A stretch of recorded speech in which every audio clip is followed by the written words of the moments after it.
Hola, ¿qué tal? Espero que todos se encuentren bien. Estamos aquí en otro episodio de su podcast de la risa y el olvido. Hoy no tenemos ni a Alfa ni a Dave, están en una misión secreta, o quizás el tema les dé un poquito de miedo, no sé cuál de las dos sea la razón verdadera, pero Alan sí está, no me deja morir. ¿Cómo estás, Alan? Muy bien, muy bien. Otra vez gracias por invitarme. Y siempre parece que a temas bastante están ahorita como muy calientes. Y hablando del tema de Israel-Palestina, pues mucho más. Entonces, no, pero gracias por invitarme y ya saben, cuando quieran, aquí estoy, Bueno, ya siendo el sabes que, suplente de, de los dos que no quisieron venir. o cuando estemos todos, tú siempre has invitado, ya sabes. Va. Bueno, ya adelantaste algo, pero... el día de hoy vamos a hablar de lo que está pasando con Israel y con Irán. Pero para eso, en este episodio sí me gustaría que habláramos un poquito como de historia para entender de una forma un poquito más global lo que está sucediendo.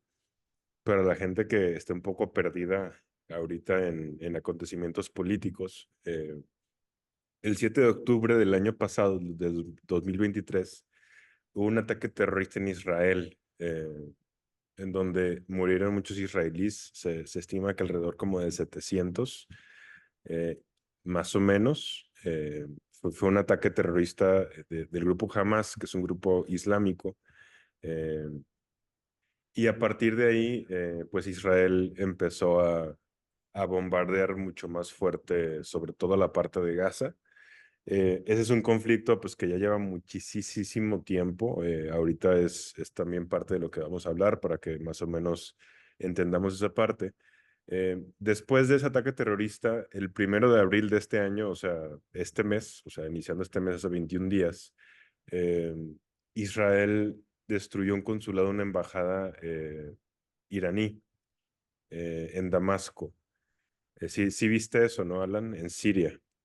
Sí. Eh, Ahí, eso es bien delicado, pues digo, nos acaba de pasar con México, ¿no? O sea, que otro país se metió una embajada mexicana en Ujú. su país, o sea, en este caso fue Ecuador, pero la Ajá. cuestión es que, pues las embajadas son territorio no del país en el que se encuentran, sino es territorio del país de quien es la embajada, ¿no? Entonces, Ujú. si una embajada en Ecuador, pero la embajada es de México y alguien se mete ahí, ese es territorio mexicano.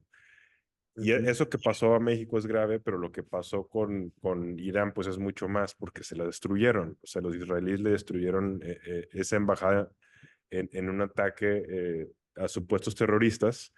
Eh, y entonces, desde ese momento, pues esperaba que algo iba a suceder del lado de Irán. Irán lo que hizo fue que avisó, o sea, que iba a tener que responder de alguna forma. Y el 13 de abril, Irán atacó a Israel. Fue un ataque más como para hacer ruido a bases militares más que nada, pero es la primera vez en la historia que Irán ataca directamente a Israel. eh, y después de eso, el 19 de abril, que fue hace nada, estamos a 21 de abril, acaba de suceder, Israel le regresó el ataque a Irán en territorio iraní.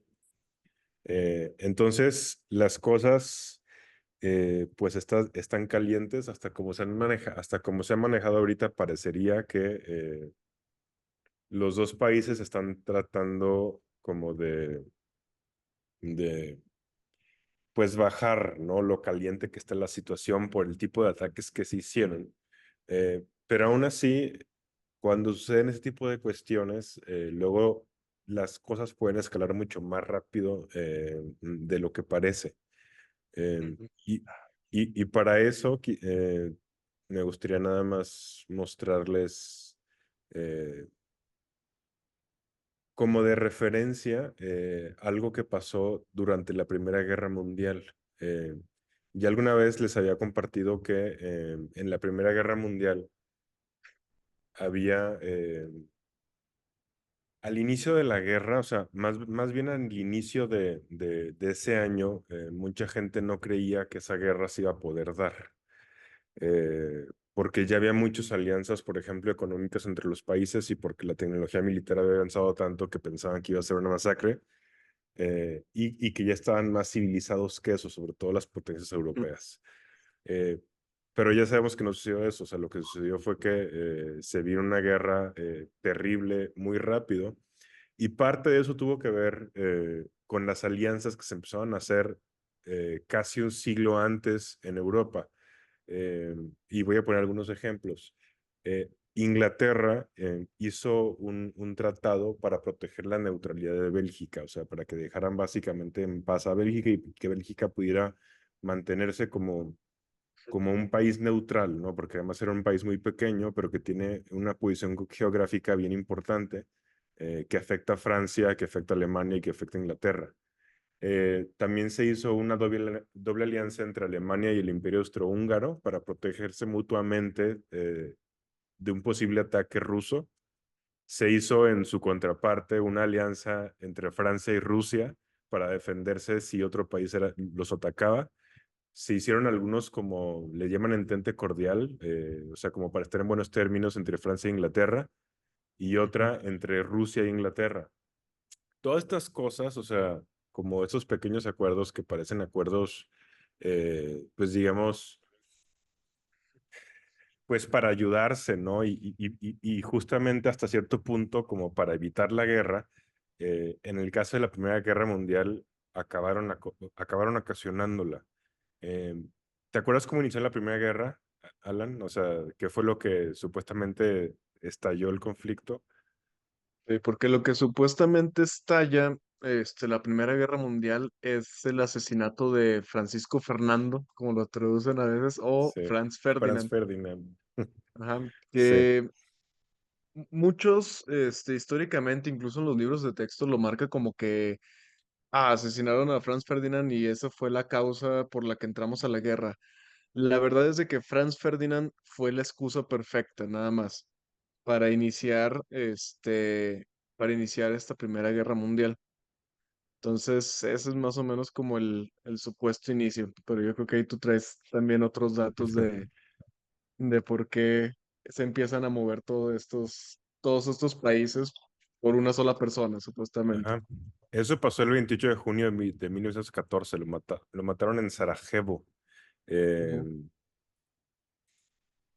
y lo que pasó es que toda esa área era un área conflictiva, o sea, era un área que quería liberarse, ¿no? Y quería ser gobernada por ellos mismos. Y ahí estaba metido el Imperio Austrohúngaro. Y es un área, o sea, los Balcanes es un área bien interesante. Como ya saben algunos, y si no, aquí sí los cuento, o sea, Alemania, que pues, es una potencia mundial desde hace mucho tiempo, realmente no tiene tanto tiempo unificada. Alemania se unificó en 1871 con Bismarck.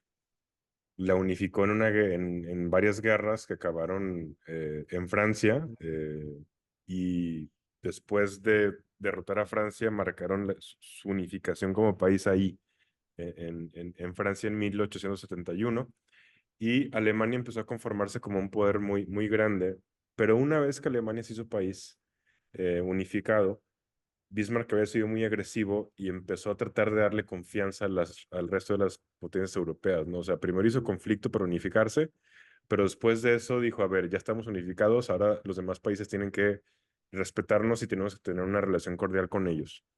Y entonces él empezó a intentar llevarse bien con las potencias, o sea, empezó a intentar llevarse bien con Rusia, con Francia, con Inglaterra, eh, y tiene una frase famosa en donde, parafraseando algo, dice algo así como eh, que la parte que le preocupaba de Europa era justo que algún día algún imbécil en los Balcanes fuera a destruir todo el trabajo que ha hecho para mantener la paz en el área, ¿no?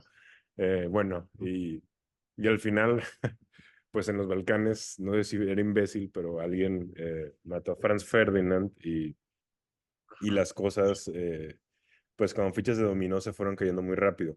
Y es verdad que eso nada más fue un pretexto, pero lo importante ahí fue más bien que Austria-Hungría tenía miedo a que esa zona como de países que le llaman países como de eslavos, o sea, de países eslavos, ujú, o sea, lo que es Bosnia, lo que es Serbia, lo que es Croacia, toda esa zona, se independizaran y después eso llevara como a la ruina al Imperio Austrohúngaro.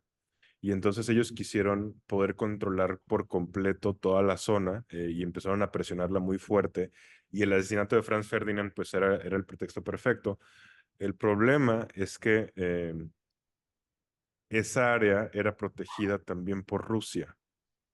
Y entonces cuando el Imperio Austrohúngaro empieza, digamos que, a atacar a Serbia. esa zona de Serbia, Rusia se mete a defender a Serbia. Y cuando Rusia se mete, entonces a la guerra empieza el juego de alianzas.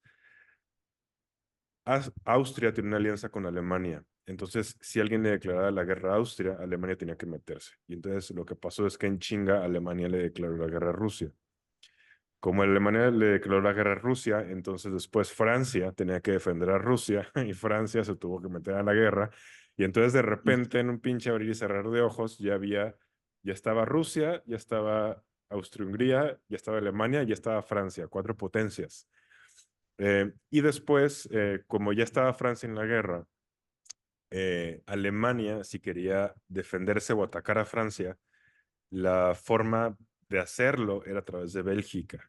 No era fácil hacerlo de otra manera por un bosque que divide los dos países.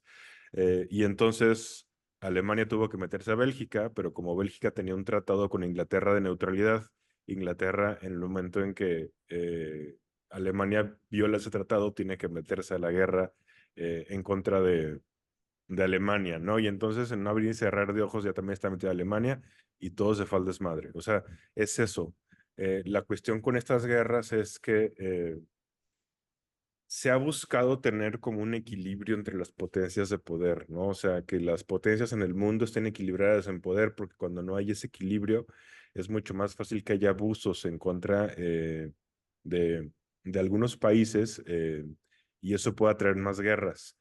Y es verdad que eso a veces sí hace que ese equilibrio de poder sí hace que las guerras sean más pensadas antes de entrarle, pero también cuando se te sale de las manos, lo que te sucede es lo que pasó en la Primera Guerra Mundial. O sea, que de un suceso pequeño, entre un conflicto entre Austria-Hungría y Bosnia, de repente se tuviera que meter Rusia, se tuviera que meter Inglaterra, se tuviera que meter Francia, se tuviera que meter Alemania.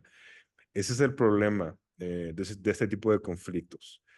Y menciono esto porque, a final de cuentas, ahorita, en lo que está pasando con Irán y con Israel, y lo que está pasando con Israel y Palestina, que eso ya es de muchísimo tiempo atrás, hay otras potencias mundiales metidas en ese conflicto. O sea, no solo es Israel, o sea, Israel atrás de ellos está Estados Unidos, y al lado de Estados Unidos está Inglaterra, y al lado de Inglaterra se Toda la puede OTAN. meter Francia, y al lado de Francia se puede meter hasta Canadá, o sea, un chorro de países europeos, incluyendo Alemania. Y luego del otro lado, o sea, del lado de Incluso Irán, incluyendo Colombia. Que Colombia para hay que que, recordar que también está en la OTAN. ajá, para que vean, hasta Colombia. Eh, tiemblen perros. Eh, y del otro lado también hay potencias, o sea, a final de cuentas, o sea, la geopolítica, o sea, la ubicación de Irán es importante. Y entonces hay otros países que tienen que respaldarlos, ¿no? Y ahorita Irán está siendo respaldada, por ejemplo, por Rusia, y también podría ser defendida por China. Y si es defendida por China, entonces también sería en teoría defendida por Corea del Norte de alguna manera. O sea, pero lo que voy es que de los dos lados hay intereses fuertes y pesados. Justo después del ataque de Irán a Israel, o sea, cuando le aventó una bola de misiles y de drones eh, hace unos días, se hizo una sesión de emergencia en la ONU y me la aventé toda.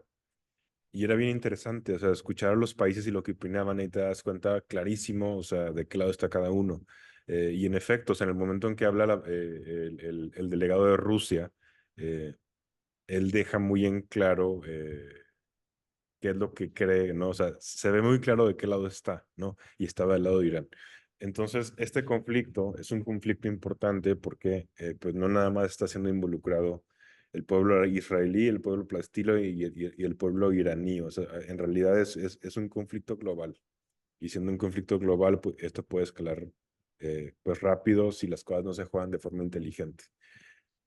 Pero bueno, Incluso ahí haciendo un paralelismo, otra vez con lo que mencionabas de de la Primera Guerra Mundial, hay que recordar que antes de que estallara la Primera Guerra Mundial, se da una época, que normalmente le conocen como la Belle Époque, o la época bella, ujú, que desde el final de la Guerra Franco-Prusiana hasta básicamente 1914, que inicia la Primera Guerra Mundial, se veía como una época en donde al menos en la Europa, digamos, no balcánica, que es toda la parte de los lugares que no hemos mencionado ahorita, se vivían tiempos de paz, tiempos de paz con conflictos internos y todo, pero no había un conflicto internacional en puerta hasta poco antes de 1914. sí, por Entonces, ahí se me ocurre, pero no fue, o sea, nada más fue una potencia europea, hubo una guerra ruso-japonesa que ganó Japón. sí, Y fue sí, histórica porque es la primera 1905. guerra en la que un país asiático le ganó una potencia europea. Y fue Ujú, porque Japón se industrializó antes que Rusia. Pero a final de cuentas fue Asia en contra de Europa, ¿no? Y es Europa además del este. Pero tienes razón, o sea, en el resto de Europa, en la parte, digamos, más occidental de Europa, pues había paz. ujú. Que es uno de los momentos en donde empiezan todos estos levantamientos también en Rusia, que van a darle como toda la entrada a la Revolución Rusa del 17. Ajá. Ujú, Sí. Sí, de hecho la Revolución Rusa del 17 hasta fue muy estratégica, ¿no? O sea, ujú, los alemanes soltaron a Lenin para que se diera un desmadre en su propio país ujú, y hasta cierto punto Rusia saliera de la guerra y eso le dio mucho oxígeno a Alemania, porque era quitarle de un frente pues, un enemigo gigantesco y poder enfocarse nada más contra los que estaban del otro lado. Está bien interesante toda sí. esa...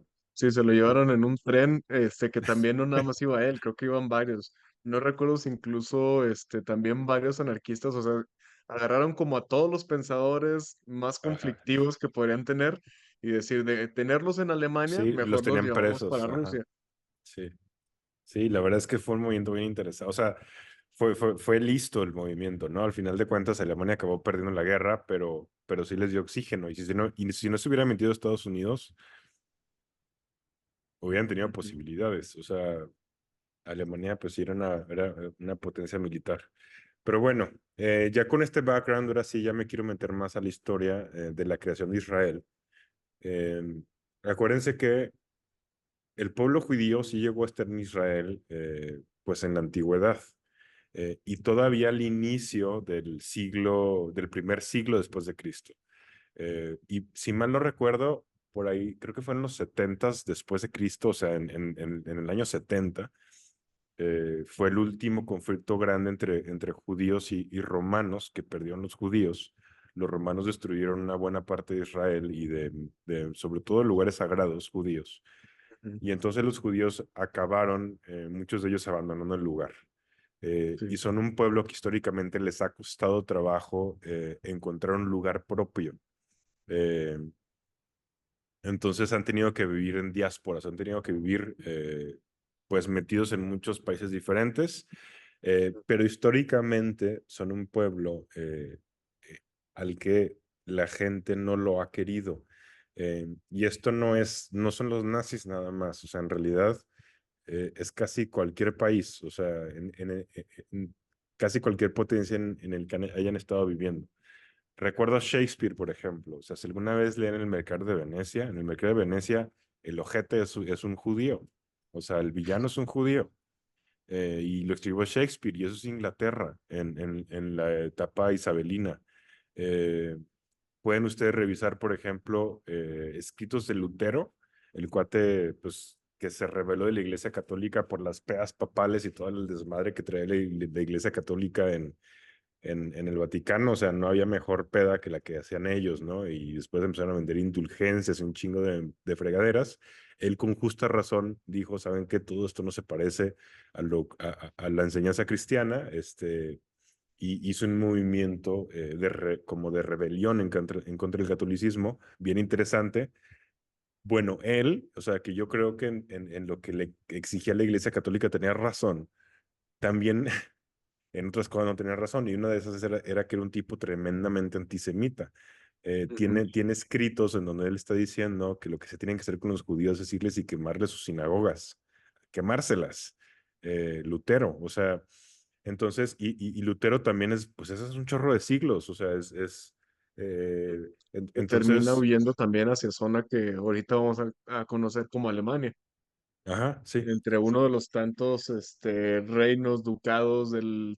Alemania era una zona totalmente diferente porque hay un montón de reinos, ducados y diferentes formas de gobierno. Ujú. Entonces, en alguna de esas también fue a donde llegó a parar este Lutero después de su, este, ¿cómo le llaman? Cuando lo sacan de la Iglesia Católica, se me fue el nombre. Este, Sí, yo sé qué quieres decir. Y no sé por qué sí, te dice excomulgar. sí, sí, que los comulgaron, que los Ajá. comulgaron. Y muchas veces, cuando hablo de de que excomulgan a alguien, antes decían, no, pues, ¿qué tiene? Pues ya nada más no eres parte de la iglesia. Bueno, hay que recordar que en muchos de estos lugares, donde la iglesia la religión principal era el catolicismo, si tú no eras excomulgado, había forma de que te asesinaran y no cuenta como delito. Entonces, esa es una Na- de las nada cuestiones más. por las cuales es importante huir si eres excomulgado, Sí. al Es bien menos en esa época. interesante esa figura y creo que algún día estaría bien un programa nada más de eso, porque después de eso mucho más figuras se rebelaron contra la Iglesia Católica, como Enrique VIII, pero bueno, el punto de esto es que históricamente podemos encontrar muchos ejemplos, o sea, muchos ejemplos de cómo en muchos países en diferentes épocas mucha gente no quería a los judíos. Ujú, Eh, y los judíos, por esto y otras razones, o sea, por ahí más o menos como de 1400 en adelante, eh, empezaron realmente a estar buscando regresar pues a Israel, a ser su pueblo, ¿no? Pero no lo conseguían, o sea, querían tener un lugar que fuera propio justamente para ya no estar sufriendo eh, pues de estas discriminaciones que sufrían, que tomaron su punto más fuerte y más terrible pues en la Segunda Guerra Mundial, ¿no? Con todo el genocidio que los nazis hicieron contra de ellos. Eh,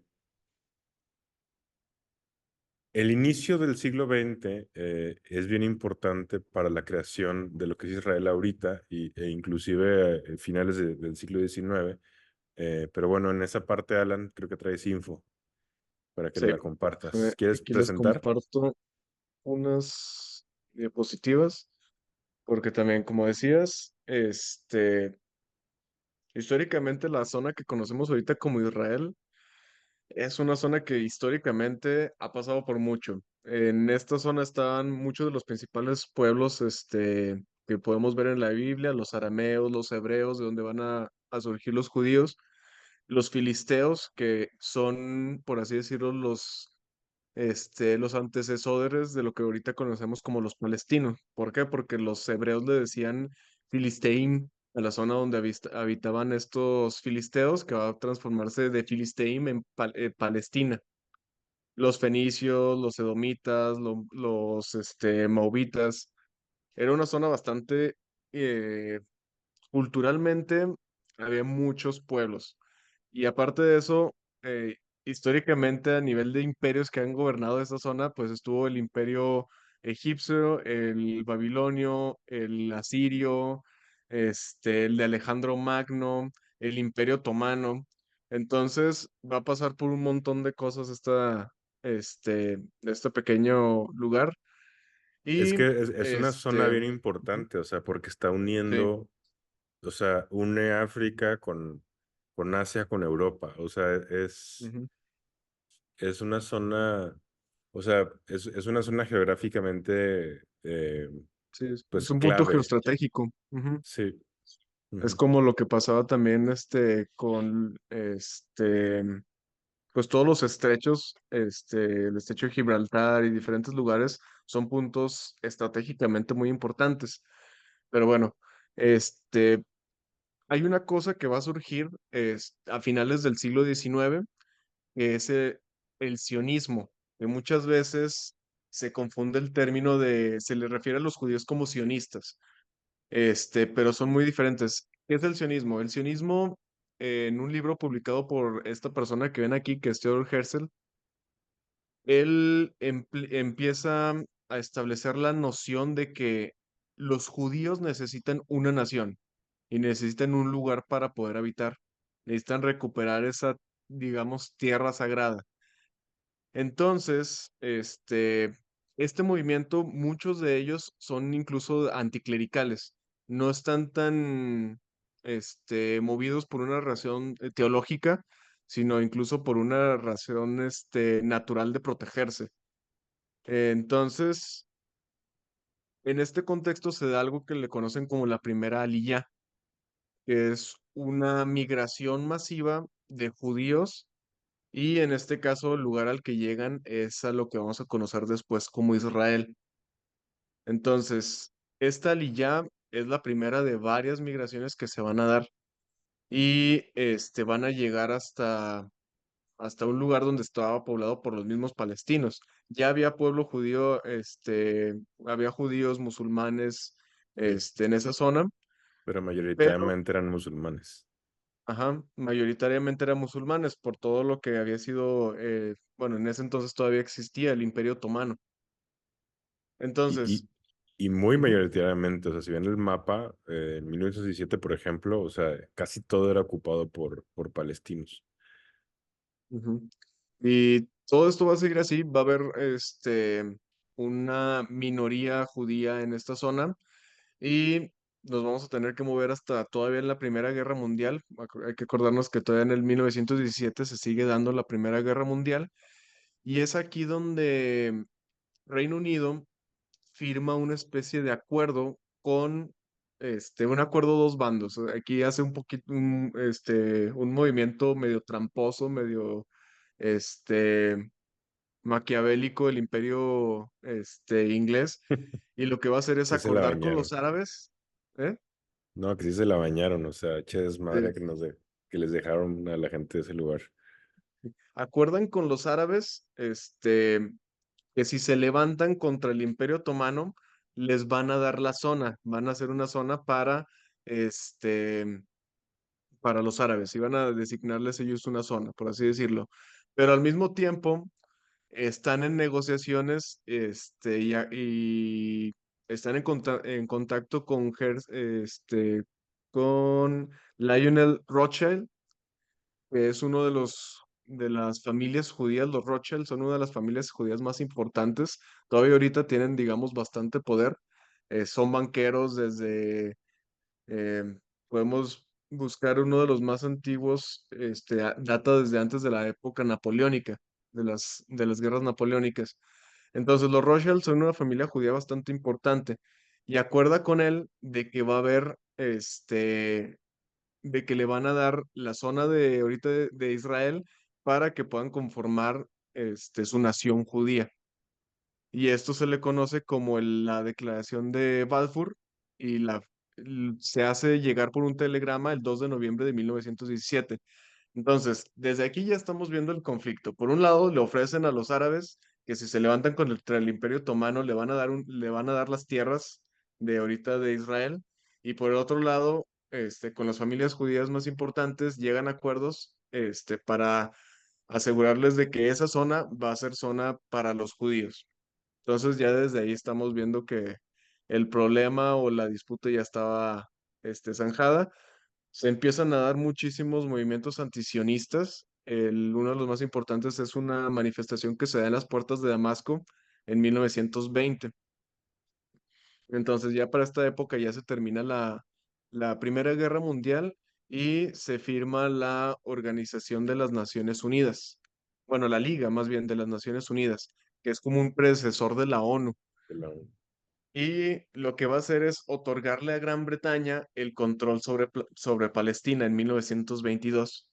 Entonces, a partir de 1922 y hasta el 48, va a ser un protectorado o una colonia, de Gran Bretaña. Y pues vamos a llegar a otra época que es la que estamos mencionando ahorita, que es la Segunda Guerra Mundial, donde ya sabemos qué es lo que le pasa al pueblo judío. Se dan los holocaustos, en ellos también no nada más eran los judíos, uno de los perseguidos, porque también eran Los eslavos. los eslavos, los comunistas, los homosexuales, cualquiera otra de las religiones que no rindiera culto. Por ejemplo, se persiguió muchísimos testigos de Jehová, a mormones y también a los gitanos. Entonces, pero de todos ellos, el grupo, el que peor le fue definitivamente a los judíos. Eh, Esto es una parte de la historia que pocos conocen, pero el primer antes de que se diera la independencia de Israel, en 1937 empiezan a surgir muchos movimientos paramilitares por parte de los judíos. Entre Sí. ellos, por ejemplo, el Y de, y Irgun, de, y de derecha, o sea, eran... sí, de derecha. O sea, son Ujú. grupos, cuando decimos paramilitares, es una forma también de decir que cometen diferentes atentados.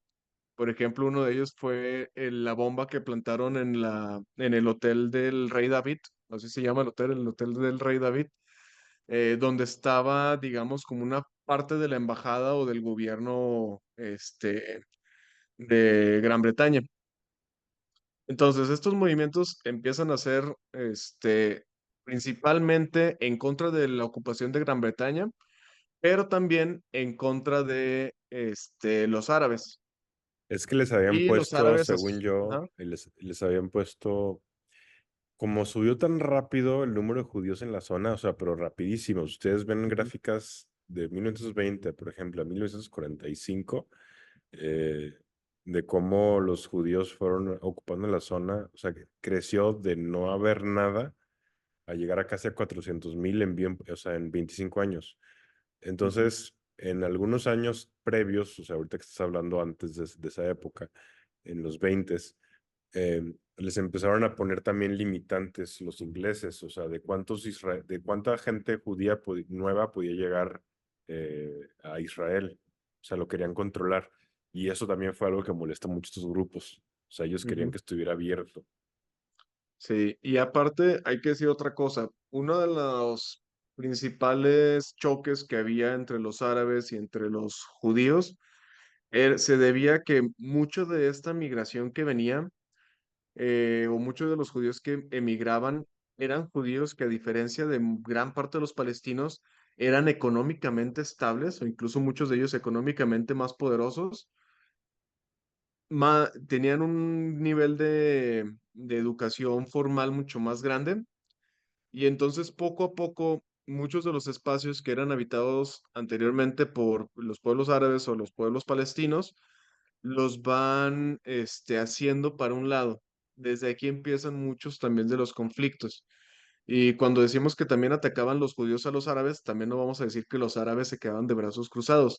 Ellos empezaron también sus primeras organizaciones en contra de los judíos. Y podemos decir que el conflicto entre árabes o porque dentro de árabes van varios, entre ellos los palestinos, y los judíos los estamos viendo desde esta época, desde incluso antes de que existiera Israel como Estado-nación. Y entre ellas, por ejemplo, se hacen las masacres de Deir Yassin, que aquí agarran a incluso van hacia pueblos que son principalmente árabes y organizan masacres. Entonces, estos va a ser uno de los principales detonadores que hay entre el conflicto entre los árabes y los judíos, hasta que llegamos a 1948, que ya en 1948 ya surge como nación Israel. Entonces, a partir de aquí van a surgir bastantes conflictos. Y es ahí donde se da algo muy conocido por los palestinos que le conocen como la Nakba. La Nakba es es un momento en el cual los judíos empiezan a desplazar, ahora sí por la fuerza, a muchos de las poblaciones palestinas. Entonces, eh, entre todo esto, en el 48 se funda Israel. En el 49 empieza a funcionar a finales del año el Mossad, que es, por así decirlo, la unificación del servicio secreto civil, que se encargaba de toda la parte interna, y del servicio secreto militar. Entonces se funda el Mossad, que va a ser una de las instituciones de inteligencia más importantes, no solamente en esa época, sino a nivel mundial y en la actualidad. Aquí le contaba una de las cosas curiosas, detrás de la grabación a Jorge, que el Mossad, muchas de las cosas por las que fue planeado también fue para perseguir a nazis que habían quedado libres después de la Segunda Guerra Mundial. Bueno, una de las cosas curiosas es de que durante 1962 el Mossad contrata a Otto Skorzeny, que es apodado como el hombre más peligroso de Europa durante la Segunda Guerra Mundial. Él se encargó, por ejemplo, de evacuar exitosamente a Mussolini cuando su hotel en el donde estaba básicamente rodeado. Él era parte de la Guardia de Seguridad Personal de Hitler y el Mossad lo contrata para que ahora él vaya y asesine a dos científicos, organiza el asesinato de dos científicos ex nazis que estaban haciendo un plan estaban ayudando al enriquecimiento de uranio en la zona de Egipto. Entonces, son como de las cosas curiosas. Otra de las cosas curiosas, tenemos uno de los casos que hubo recientemente también. En 2019 hubo un asesinato famoso en la Plaza Arts en la Ciudad de México. Bueno, resulta que la persona a la que asesinaron era ex miembro del Mossad también, pero había sido huido de Israel porque había asesinado a una persona, huye, se va para Colombia, pasa por México, parece que está en contacto de los cárteles, asesina a miembros de otros cárteles y en 2019 lo asesinan en circunstancias curiosas. Es contratado como una pandilla. Esta pandilla, cuando la agarran a este grupo en la Ciudad de México, todos cuentan historias diferentes. Entre ellos habían incluso hecho como una coartada de un crimen pasional o algo así, pero muchas de las investigaciones señalan que ese asesinato también fue planeado por el mismo Mossad o por grupos de la mafia de mafia israelita. Entonces, con todo esto, para que entendamos un poquito más qué es lo que está pasando en Palestina también, que luego va y llega a todas las otras naciones árabes, en el 64 se funda la OLP, que es la Organización para la Liberación Palestina, y entre ellos surge una figura muy importante que es Yasir Arafat. Yasir Arafat, y la OLP originalmente lo que se proponen es también la eliminación del pueblo judío. Es decir, es una organización movida, pero principalmente movido desde un punto de vista más militar o más, por control de territorio. Eso se va a distinguir un poquito de Hamas, que Hamas es mucho más un movimiento religioso.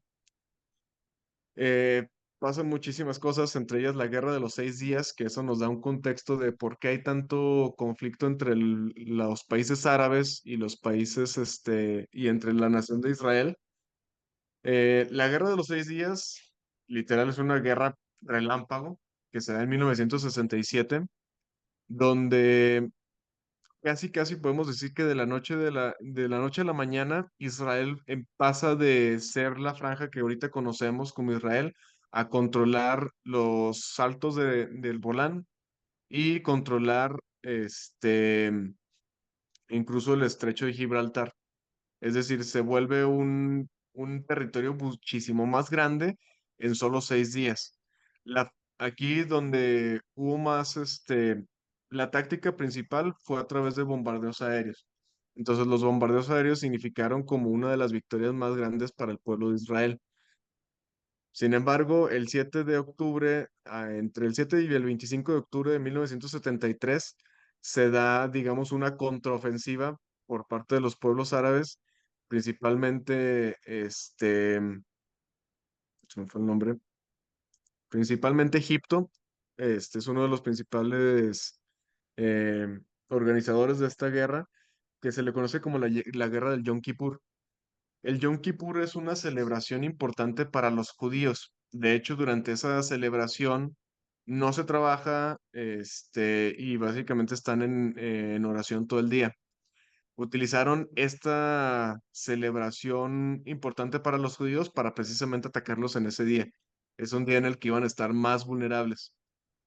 Y en este enfrentamiento, digamos que vence otra vez Israel, pero en los acuerdos de paz o en las negociaciones del cese al fuego, otra vez devuelven gran parte de los territorios que obtuvieron durante la Guerra de los 6 días. Entonces, estos son algunos de los conflictos más importantes y también es importante porque el atentado que vimos el pasado 7 de octubre se da precisamente en el día 7 de octubre como una especie de reflejo de lo que fue la guerra del Yom Kippur. Jamás utiliza esta fecha no por pura coincidencia, sino que es un ataque ya planeado e incluso usan esta fecha para que tenga un significado mucho más fuerte. Este, Se dan bastantes conflictos, entre ellos la primera intifada en el diciembre de 1987, en el cual el pueblo palestino se levanta contra el pueblo, principalmente contra los militares israelíes. Y es un pueblo que está totalmente en una disparidad a nivel armamentístico. Muchos de ellos están atacando con palos, con piedras, con molotovs, y es en este contexto en el que surge Hamas. Hamas nace de la primera intifada. Y un poquito más de cosas que ocurren durante esta época, se dan los acuerdos de Oslo, donde Isaac Rabin y Yasir Arafat firman una especie de acuerdo de paz. Una de las cosas más importantes que firma, por ejemplo, Yasir Arafat es que reconoce el pueblo de Israel, que conoce Israel como nación, porque anterior a eso no los consideraban como una nación.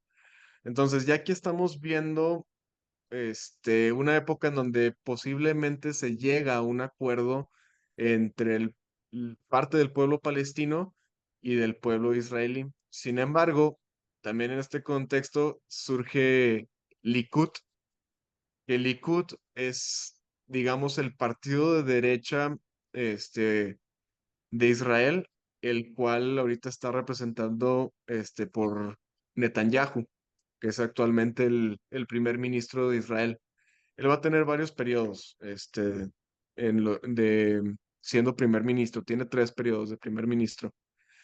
Y en este contexto, ya en donde empiezan también las tensiones al interior de Israel por parte incluso de los mismos judíos, el 4 de noviembre es asesinado Isaac Rabin por un estudiante fanático religioso que supuestamente dice que Dios le dio la encomienda de asesinarlo y lo asesinan en 1995.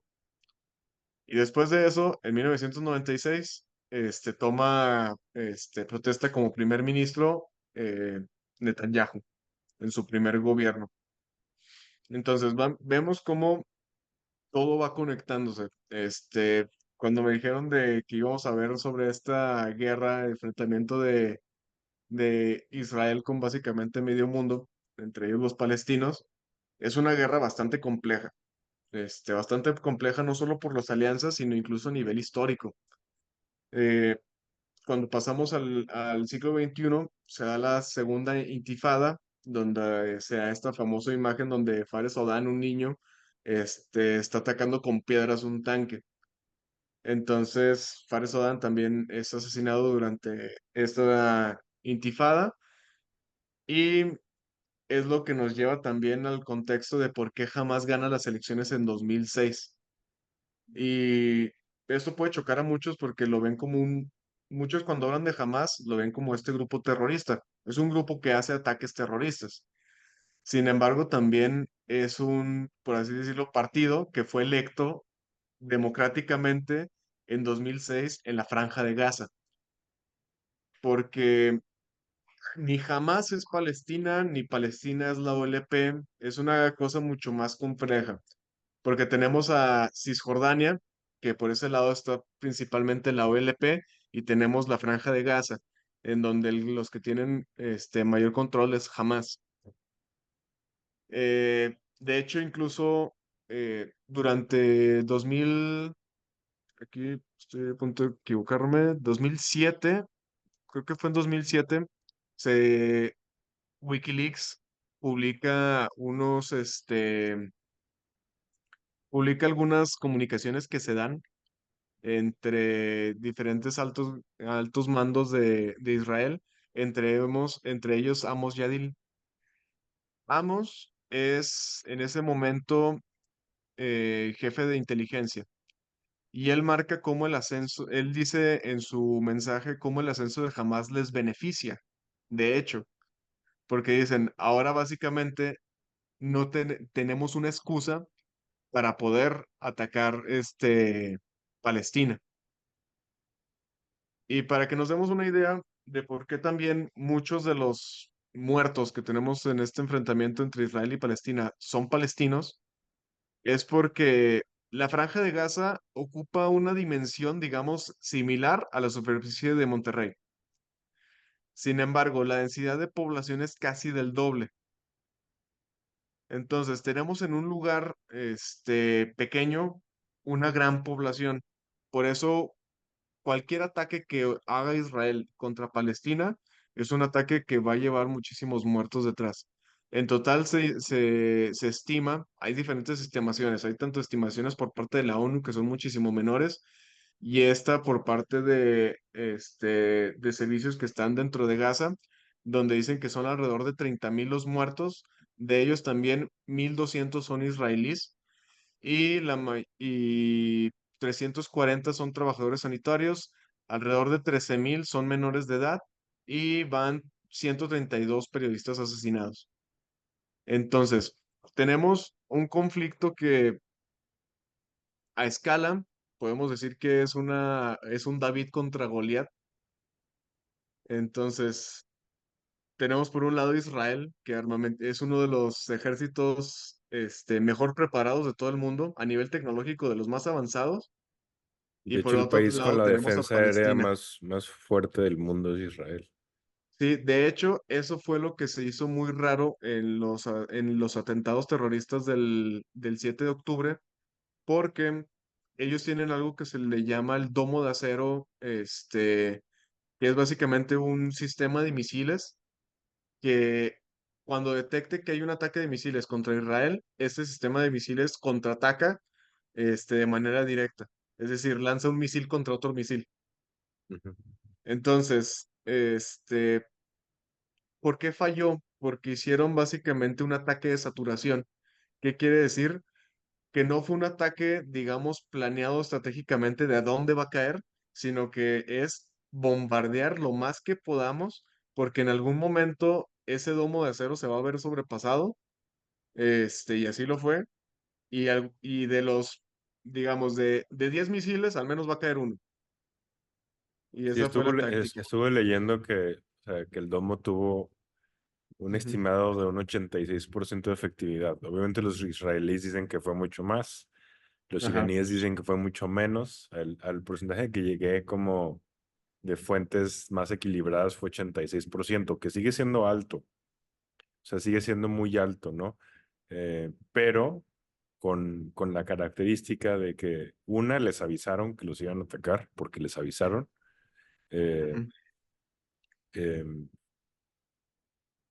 Y entonces eso les podía hacer que estuvieran más preparados. Y no solo fue el mero domo, o sea, inclusive varios países de la zona y Estados Unidos mismo también los apoyó. O sea, digo Ujú. esto, o sea, como para que se den cuenta que ya en una escalada mayor, obviamente sí le podrían hacer daño a Israel.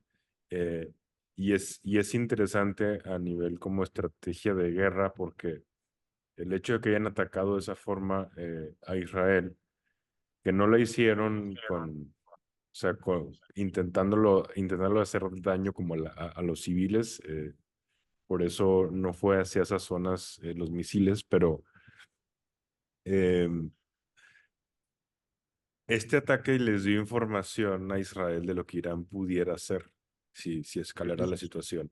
Y también del Sí. otro lado les dio información a los iraníes y al resto del mundo de la forma en la que funciona el sistema. O sea, Ujú. eh, y el mero hecho, por ejemplo, de haberlo activado, aunque no haya ocasionado como mucha destrucción en Israel, se estima que el costo de eso puede llegar al billón de dólares. O sea, nada más de haberlo activado para haber defendido ese ataque. O sea, es altísimo, es mucho más alto Ujú. que el costo que tuvo Irán de atacarlos Sí. con lo que les lanzó. Y que fue un ataque doble, porque fue tanto por aire como por tierra, porque ahí tenemos todas las escenas que tuvimos de este evento de música electrónica, en donde también Hamas llega y realiza un ataque. Creo que son alrededor de 260 los muertos, nada más en ese, y varios de ellos también fueron secuestrados. Hablando y aquí jugando también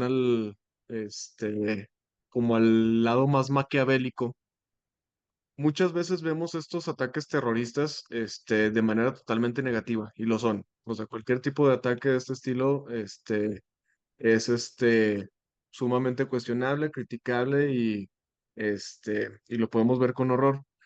Sin embargo, cuando tienes un ejército tan pequeño y cuando tienes una diferencia tan grande, hablando de Hamas y de Israel, es lo que ya conocemos como tácticas de guerrilla.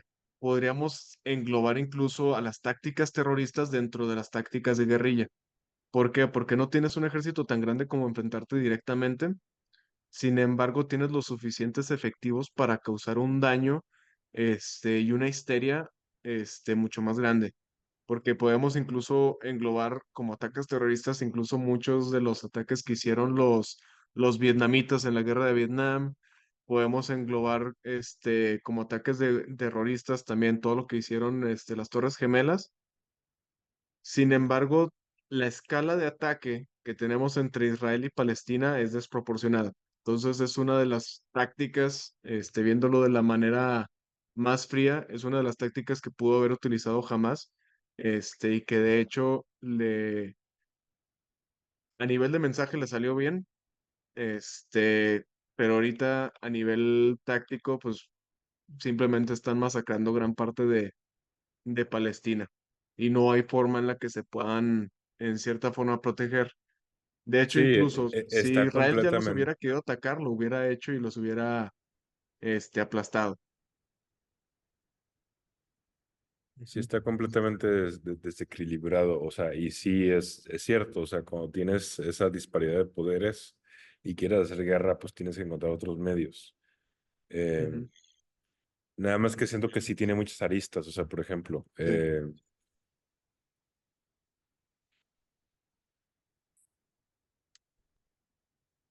tiene muchas aristas en el sentido de que es difícil luego realmente darse cuenta cómo van a terminar las cosas, o sea, Ujú. y lo digo por esto, o sea, ya había como, ya había alrededor de Netanyahu muchas críticas internacionales.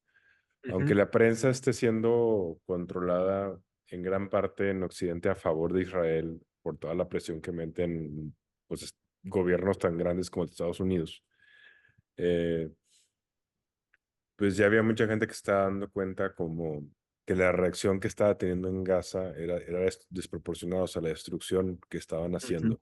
Por lo que mencionas, o sea, porque si es David contra Goliat, agarrando una historia bíblica, nada más que acá Goliat es Israel, ¿no? Luego Sí. sí he escuchado a veces que ellos utilizan esa historia para sentirse como David, pero en esa historia contra Palestina, ellos son definitivamente Goliat. Sí. Fueron David contra los nazis, ahora son Goliat. Sí. Eh, Y también esto en un marco de básicamente la forma en la que viven en la franja de Gaza, podemos hacer un símil con el apartheid.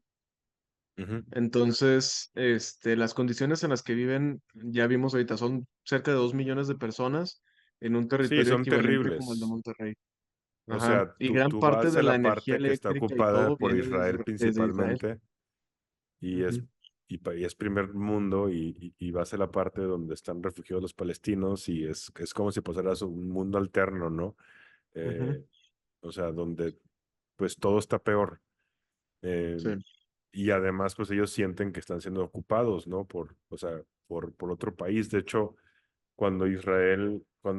empezó a llegar la gente de Israel a Palestina, llegó un momento en que el 80% de los palestinos acabaron saliéndose en algún momento, o sea, un chorro, fueron desplazados de su zona, ¿no? Entonces, tiene Sí, sentido que ellos se sientan pues, sí. agredidos y además que sientan que tienen el derecho de protegerse, o sea, y de luchar por, por su tierra y de luchar por su gente, o sea, Y eso es también completamente entendible.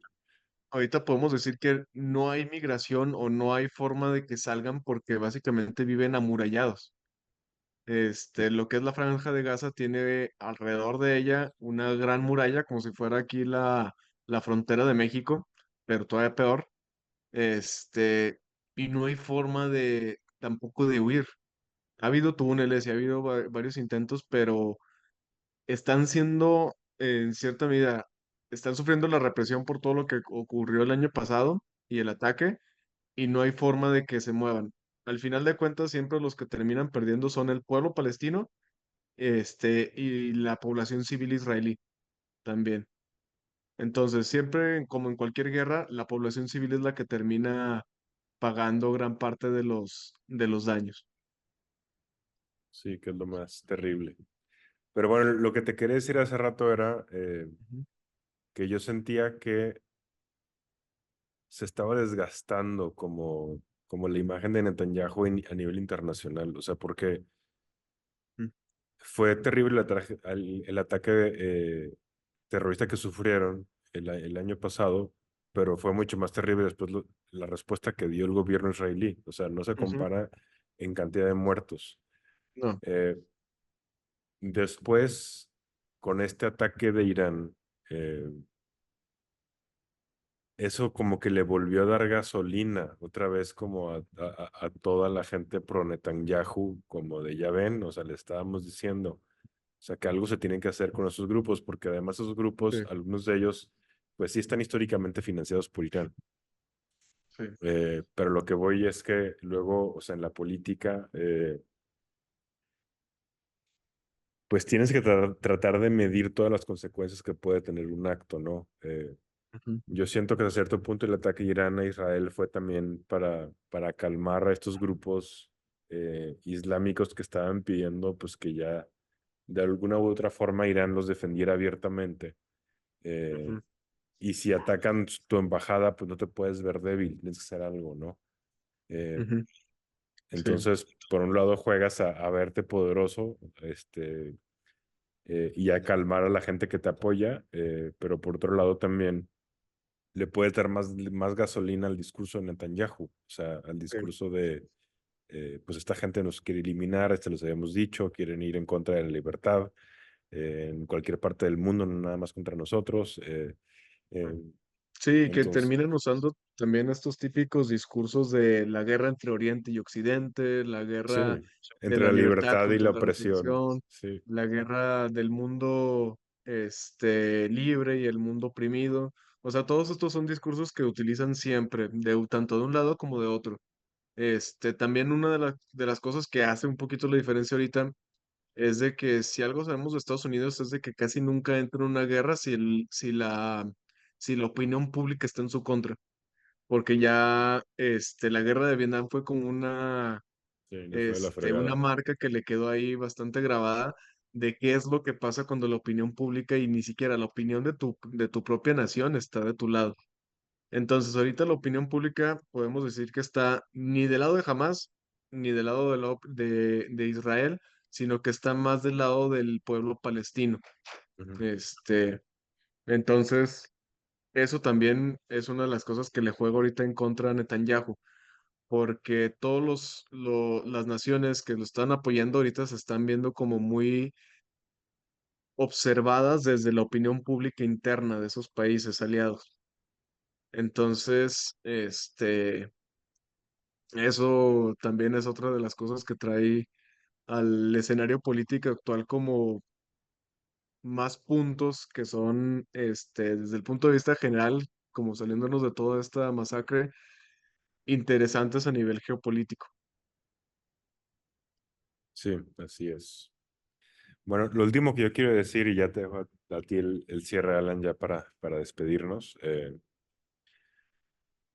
Se me hizo interesante cuando se creó Israel, que las Naciones Unidas hicieron como el plan de partición y los países votaron, o sea, como para ver si realmente ahí podían vivir tanto Israel como los palestinos y se iba a reconocer a Israel como un país.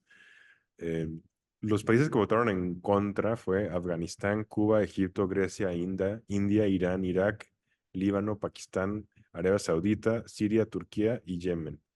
Los que se abstuvieron fue Argentina, Chile, China, Colombia, El Salvador, Etiopía, Honduras, obviamente México, y United Kingdom Sí.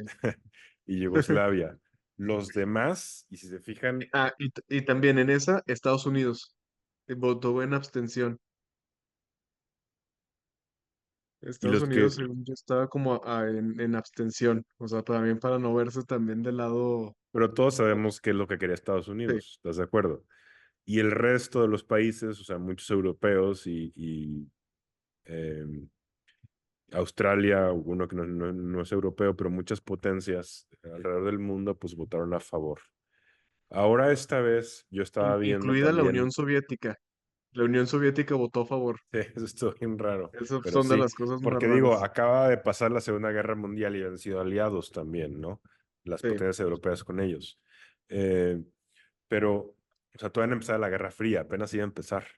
Eh, Ujú. estaba Sí, desde viendo, la unión de Estados Unidos, Francia e Inglaterra en toda la parte de Alemania que unieron sus tres ajá, divisiones en las que habían quedado. Ahí es como, digamos, de los inicios ya de la Guerra Fría. sí, así es. Y estaba viendo que en esa ocasión también, eh, pues muchos países ya quieren también reconocer a Palestina. Eh, y estuve escuchando lo que opinaban muchos de ellos y Estados Unidos se metió para ponerle un veto, ¿no? a la votación porque ya sabían que iban a perder. Sí, un veto en la ONU. Y ahí también ves esa disparidad de poder, o sea, no solo es en las armas, también es en el poder político, en esos foros internacionales, y también es en los discursos mediáticos. Y ya lo último que digo es eso, pongan atención a los discursos que escuchen en estos días al respecto. O sea, yo he escuchado de gente importante israelí, del Netanyahu mismo y gente de su gobierno, por ejemplo, comparar lo que estaba haciendo Irán con los nazis. O sea, luego como sacar la carta nazi, ¿no? Eh, y entonces, pues sí, esos discursos de la libertad contra el pueblo que está en contra de los derechos y de bla, bla, bla. O sea, es interesante Ujú. analizarlos porque detrás de cómo se dicen las cosas, te das cuenta realmente como, pues de muchas agendas Ujú. internacionales y agendas detrás como pues de la gente que tiene estos periódicos o estos noticieros. O sea, a mí se me hace interesante. Hasta nada más analizar, por ejemplo, encabezados y cómo ponen, eh, cómo te cuentan una nota, ¿no? Y te das cuenta si están a favor de Irán o si están a favor de Israel. Que sí hay a favor de Irán, pero obviamente la mayoría de este lado están a favor de Israel. ¿Quieres agregar algo, Alan, ya para despedirnos? Ujú. Sí, al final de cuentas, hay que recordar y siempre tener muy presente que vamos a recibir bombardeo mediático tanto de un lado como del otro. Y vamos a recibir historias de héroes y villanos de un lado y de otro. Siempre las guerras, están inmersos, digamos, como en esta búsqueda de la ilusión de buscar como un bueno y un malo, porque nadie quiere estar del lado de los malos y nadie quiere estar del lado, y todos quieren estar del lado de los buenos. cuando estamos hablando de una guerra, no hay ningún bando que sea bueno y malo. Solo lo único que hay en medio es gente sufriendo, este, grandes masacres y sobre todo, ni del lado de Israel hay que hacer que esta guerra se vea como una búsqueda por la supuesta democracia, por la supuesta reivindicación de lo que le pasó a los judíos. Es simplemente una guerra desproporcional por parte de ellos. Y desde el lado de los palestinos tampoco no hay que ver esto como una oportunidad para que aumente el antisemitismo, para una oportunidad para que aumenten los odios y los rencores a un pueblo que ya de por sí fue, que ha sufrido bastante. Ahorita Ujú. está, digamos, del lado del aventajado, del opresor, en este contexto, pero tampoco no debemos dejarlo, porque de los dos lados, tanto de Israel como de Palestina, hay gente sufriendo. Entonces, esperemos que, como decíamos al inicio, esto no acabe escalando aún más. Ya ahorita tuvo una escalada por parte de Irán, pero esperemos de que hay, es Israel es el lugar donde están los tres de las religiones más importantes del mundo. Es como un lugar sagrado para todos ellos. Ojalá que esto más bien sea, en vez de una búsqueda por la aniquilación del uno del otro, un punto de reflexión de que ese es el punto donde de hecho deberían de convivir las tres religiones más importantes del mundo y de Y manera además son pacífica. primas, además. O Ujú. sea, en realidad Sí, son religiones hermanas. sí, todos son religiones Vienen de donde abrámicas al mismo. final de todo. Pues sí. Pues muchas gracias, Alan, eh, por acompañarnos. Siempre es súper interesante lo que cuentas. Y pues a ver qué pasa con esto. Ya le iremos dando seguimiento. Sí, solo nos queda a nosotros ir observando, informarnos tanto de un lado y del otro, y siempre ser críticos, críticos, sobre todo contra los gobiernos. Va. Pues gracias a todos y bonita noche. Nos vemos la próxima semana. Nos vemos, gracias.